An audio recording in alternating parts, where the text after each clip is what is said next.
Warm good morning to all of you. Professor Dr. J.S. Vajpayee, Vice Chancellor, National Law University, Delhi.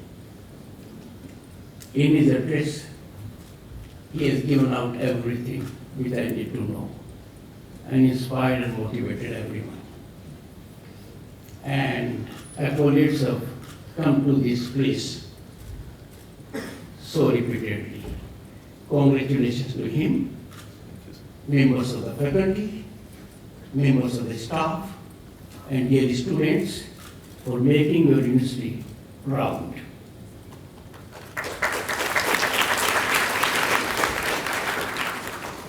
Professor Dr. V.K. Ahuja, Director, Indian Law Institute.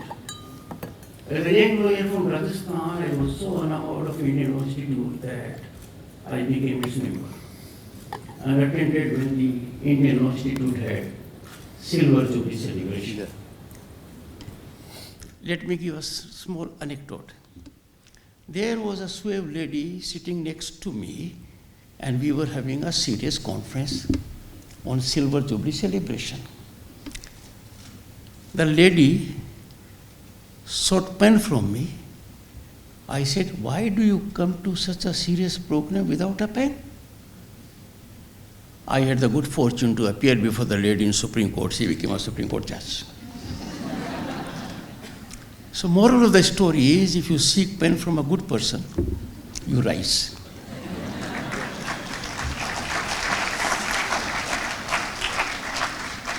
Spinal strength of my legal profession had been their annual law survey. Remarkably thought-provoking. You will not have to read Keshwan and Bharti. No, you can read Indian Law Institute Annual Journal of Law. Their towers, I hope you still do? Yeah. Absolutely. A great asset. You can monetize time, yet be fully updated about precedent law emanating from the Indian Supreme Court that for each case gets very voluminous. So they come handy. Srimati Himani Pandey handles, as an IAS officer, very important issues in the ministry, Government of India, which is galloping to secure for us Viksit Bharat at 2047. And IPR is one of her forte, also her brief. We have boys and girls, distinguished people in the audience. Jayashree Wattal, visiting professor and an IAS officer of 1978 batch. Her husband is also known, Mr. Wattal. Dr. Pushpendra Rai, another IAS officer, senior to Jayashree ji by 1 year, 1977 batch, and former director, World Intellectual Property Organization, international IP advisor, which means he is in the right company. Where he has reached, many of you will certainly reach and reach higher. I have no doubt about it. Members of the faculty are very distinguished one and dear friends. Let me first tell you about me a little bit which you do not know. I started my career in 1979, the year I was married. The year I was married is relevant because when you get into legal profession, you have to keep company of the jealous mistress. I pampered and kept a good company of the jealous mistress for 4 decades, and 3 decades and above being a senior advocate. But it was a good fortune on 20th of July 2019, the day Neil Armstrong landed on moon 50 years ago in 2019, that I was appointed by a warrant. Warrant for a lawyer, you can understand, is a draconian word.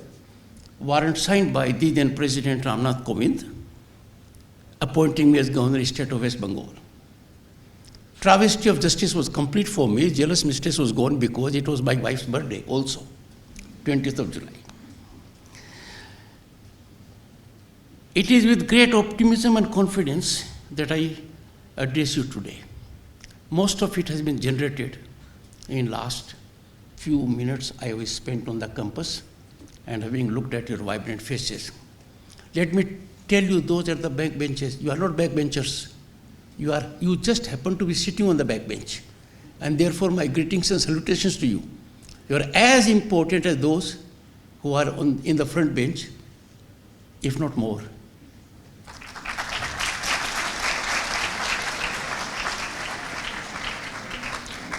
Education is undoubtedly the most impactful mechanism of social upliftment and economic development.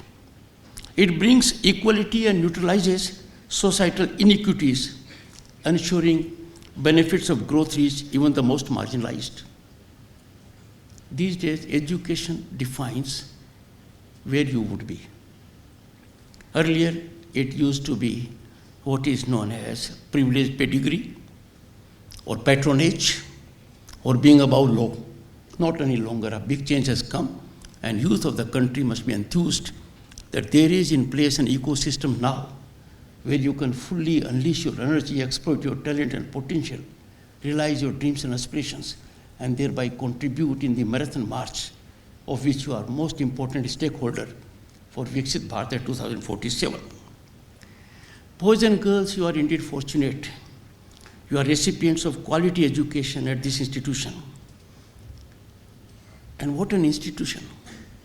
Second rank in the low university category in the NIRF ranking for the 7th consecutive year. I recall a great philosopher of pre-Socrates era, Heraclitus. He famously said, the only constant in life is the change. And he further said, the same man cannot enter the same river twice, because neither the man is the same, nor the river is the same. You have kept the change, still maintained your position. Congratulations, Vice Chancellor Vajpayee and your team.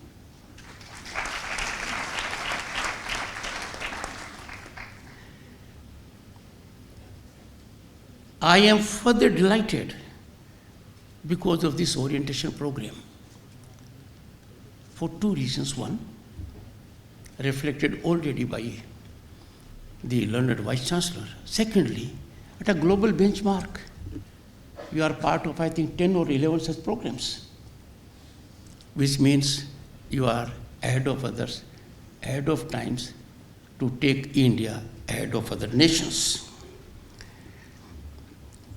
This orientation program for the Joint Masters and LL.M in Intellectual Property Law and Management, a collaboration between NLU Delhi and World Intellectual Property Organization. Congratulations for this convergence. It's wholesome convergence that will bring about geometric dividends. Congratulations to all the student participants in this program, and I'm confident you all will make most of the opportunity. Intellectual property law and management are pivotal to innovation, economic growth, and the protection of creative endeavors, as well as safeguarding our ancient knowledge and research. The latter one is more important. In our globalized era, IP has become a cornerstone of international trade. For India, that is home to 1/6 of humanity. Strong IP protection is crucial for attracting foreign investment and fostering technology transfer. Congratulations to the Additional Secretary for doing much in this direction and yielding good results. India has made, young boys and girls, significant strides in strengthening its IP regime. Our legislative framework, I am in some capacity associated with it, has been progressively aligned with international standards, ensuring robust protection. We have carefully crafted a regime that complies with obligations under World Trade Organization's agreement on trade-related aspects of intellectual property rights, for short, and EGNES, TRIPS, and other bilateral and regional agreements. India has also been proactive in leveraging technology to enhance IP administration, implementing online filing and processing system, reducing delays and improving transparency. As a matter of fact, we can take pride that this is a system fully digitized, transparent, and accountable, and has reached a high global benchmark. In today's knowledge-based economy, the value of intangible assets often surpasses that of tangible assets. Look at our civilizational ethos of 5,000 years. Knowledge and wisdom are in our repository.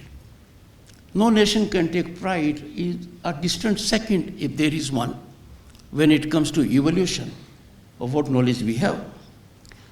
India, with its rich tradition of creativity and innovation, stands to gain enormously from a robust IP ecosystem. Our country is often referred to, and rightly so, and for very worthy premise, a gold mine of intellectual property due to its rich cultural and historical heritage. The Vedas. Let me digress for a moment. As Vice President, I also happen to be Chairman Rajya Sabha. I found that lot many people talk about Vedas without once having seen them in physical form. I therefore thought it in fitness of things to request the Education Minister to make in physical form Vedas to every member of Parliament. I beseech all of you to have by your bedside the Vedas in physical form. And trust me, you will find solution to everything, and you will get enriched day by day. Friends, the Vedas, ancient scriptures forming the foundation of Indian philosophy, spirituality, and sciences, are prime examples of this intellectual treasure. These texts in Vedas, and many more others also, encompass a vast array of concepts ranging from mathematics and astronomy to medicine and architecture, offering insights still relevant today. Aryabhat, Vishwakarma. Look at the kind of treasure we have. That is our intellectual property. That is the intellectual property we need to monetize, preserve, sustain, and disseminate. It will create wealth for us. India's traditional practices such as Ayurveda and yoga have gained global recognition, demonstrating the potential for commercialization of these ancient ideas. Imagine a country like ours where Ayurveda is there. We didn't have Ayush Ministry. It was only in the last 10 years we had one. And no one globally knew what yoga is till the Indian Prime Minister went to United Nations, made a clarion call. Widest acceptability was there by largest number of nations, and we have June 21 now all over the globe. Yoga Day. Even India's diverse folklore. Go to any part. I had the good fortune to be chairman of the Eastern Zone Cultural Center by virtue of being Governor State of West Bengal, covering about 10 states on the eastern part of the country.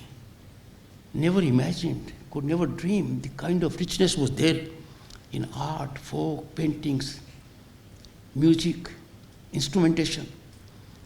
So these forms, cultural expressions can potentially contribute to its intellectual property landscape. You can do it. You just have to look around. Grab the opportunity, monetize it. You'll be doing for yourself, for the nation, and also for the world. And these foster creativity and originality, and they emanate from land of Bharat. India's thriving innovation ecosystem has helped the country buck the global trend of diminished IP activity and show rises in patents, trademarks, designs, and geographical indicators. A concept too dear to us. Go to any district of the country, you will find geographical indicators. Go to any part of Bharat, you will find cuisine which is so specific, which can get global. You can do it. Each one of you has the potential by your training, particularly in IP, intellectual property aspects. You can do it. The Indian IP Office reported a 24.6% annual increase in patent filings in financial year 2023, showcasing the country's rising innovation trajectory. I have checked for your benefit the trajectory is incremental. IP rights incentivize innovation. As a matter of fact, they spur innovation. They trigger innovation. They catalyze innovation by enabling creators to benefit from their work. The success of the Indian generics in the global market, worth over $20 billion in exports annually, stems from a balanced IP approach, thanks to the affirmative governance in the IP regime mechanism by the Government of India. Young boys and girls, moreover, IP rights have been crucial in protecting traditional knowledge. By traditional knowledge, I mean a knowledge that has evolved over centuries. Some forms of knowledge which concern our health, our hygiene, has come in the shape of kirtantis, by word of mouth, passed from one nani to another nani, from one dadi to another dadi. This came quite to the advantage of the nation even during COVID also. You have to secure it so that it remains ours, not for our benefit alone, but for the benefit of the world at large.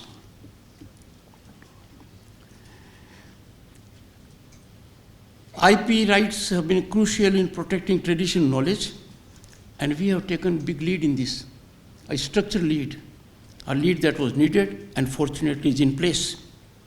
And that is, the traditional knowledge digital library has successfully prevented several attempts at biopiracy, safeguarding India's rich heritage of traditional medicine. But challenge in this direction is rising by the day. We have to be alert 24/7. In the digital era, India faces unique IP challenges along with the world, particularly in software and digital content. This is the time when there should be wholesome convergence of all stakeholders, and that would go a long way in strengthening the preservation and protection of our IP rights. They are valuable to us. There is no reason why India should not be number one in intellectual property, because we are. We have to discover, then we have to make it subject to the regime, to take its ownership, then fructify its dissemination, create it into wealth for the nation and welfare of the world. Initiatives like the National IPR Policy 2016, and this happened for the first time, aim to strengthen the IP ecosystem, underlining its importance in driving innovation and economic growth in the Indian context. Our economy, boys and girls, is on the rise as never before. The rise is unstoppable.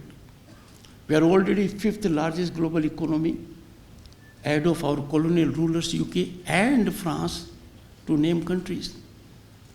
Matter of a year or two, Japan, Germany, we would have overtaken.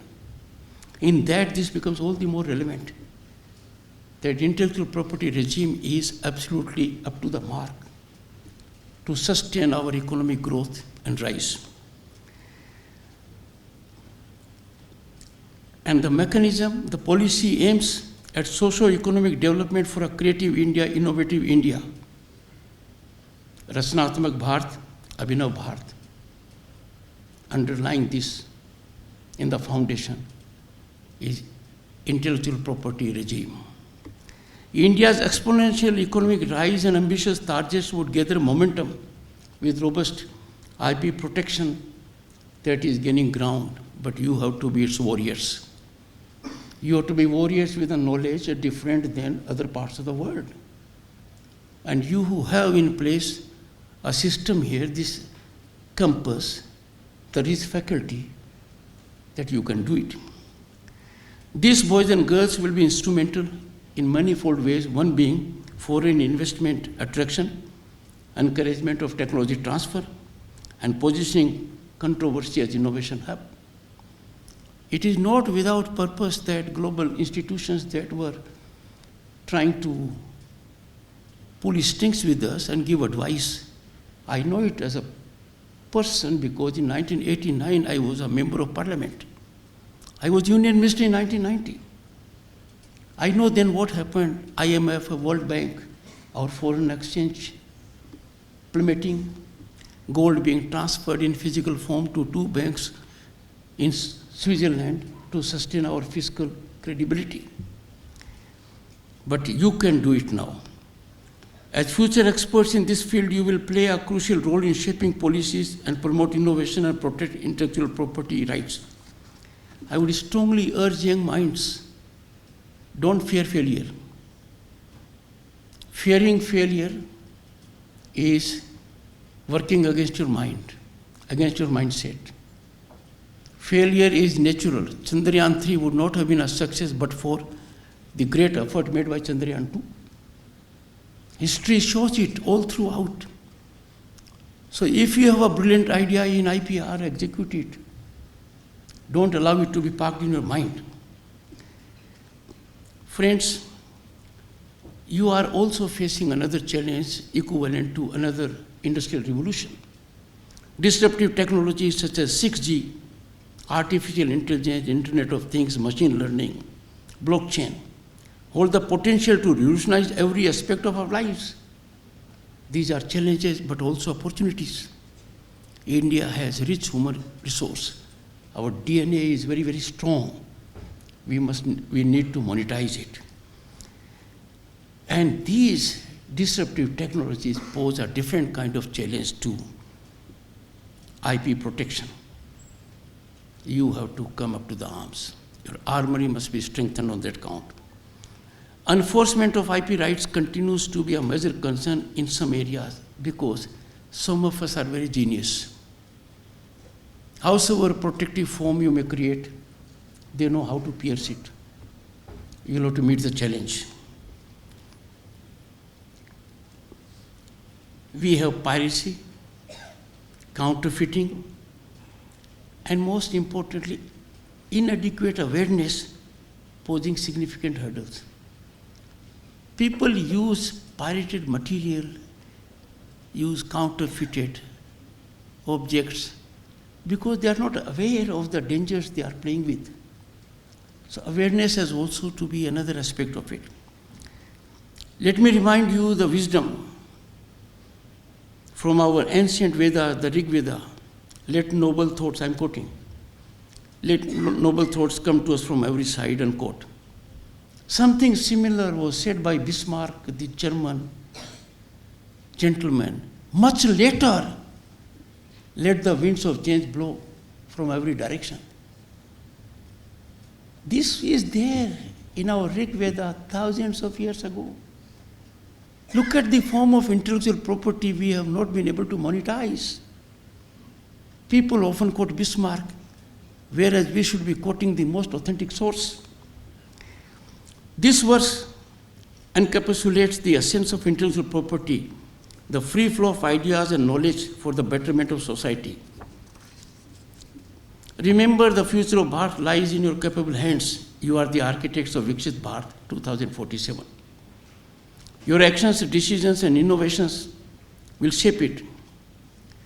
Friends, a few months back I had the occasion out of pain to reflect to young minds for your welfare. Now I find soothing that extravaganza of coaching centers advertisements all over the newspaper, page 1, page 2, page 3. Putting boys and girls who made it, and same faces being used by multiple organizations. Advertisement, look at the extravaganza, the cost, every penny of that advertisement has come from those young boys and girls who are in pursuit of securing a future for themselves. Time has come. Let us be out of the silo of seductive civil service jobs. No longer. Why should we be in that silo? We know the opportunities are limited. We have to look away and find there are enormous vistas of opportunities, far more lucrative, that enable you to contribute massively. And this can happen in disruptive technologies, it can happen in space. It can happen in the ocean blue economy. You just have to look around and you'll find it was rightly been said by the International Monetary Fund. India is a favorite destination of investment and opportunity. But we are already here.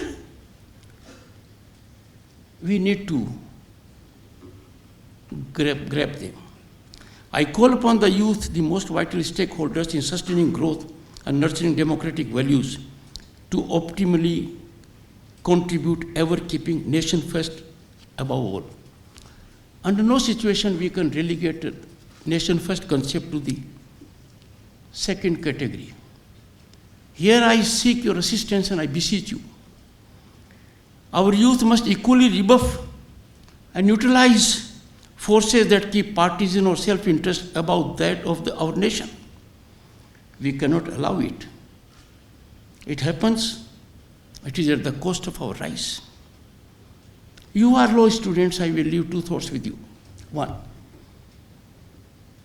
scratch your brains and find out. Jurisdiction of institution is defined by the Indian Constitution, be it legislature, be it executive, be it judiciary.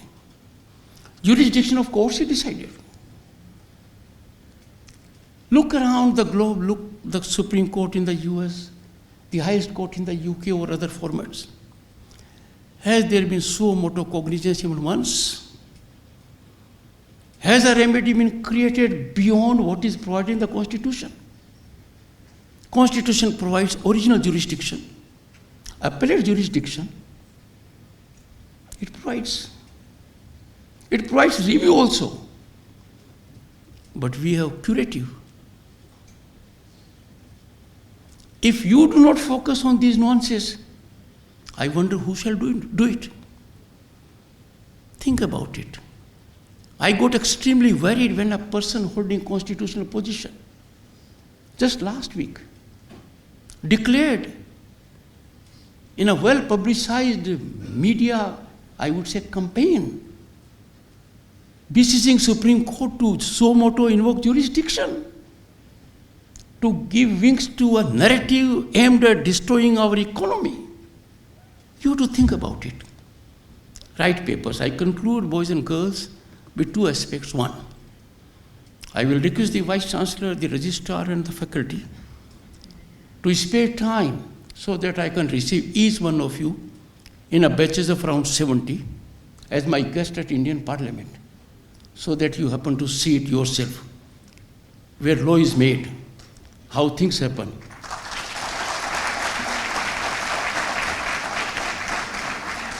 And going by your present strength, 10 batches should be good enough, am I right? I'll spend time with each of the batches. Number two, I'm also President of Indian Council of World Affairs, an organization that keeps in touch with global trends. An MOU will be signed between Indian Council of World Affairs and this prestigious university, National Law University, Delhi.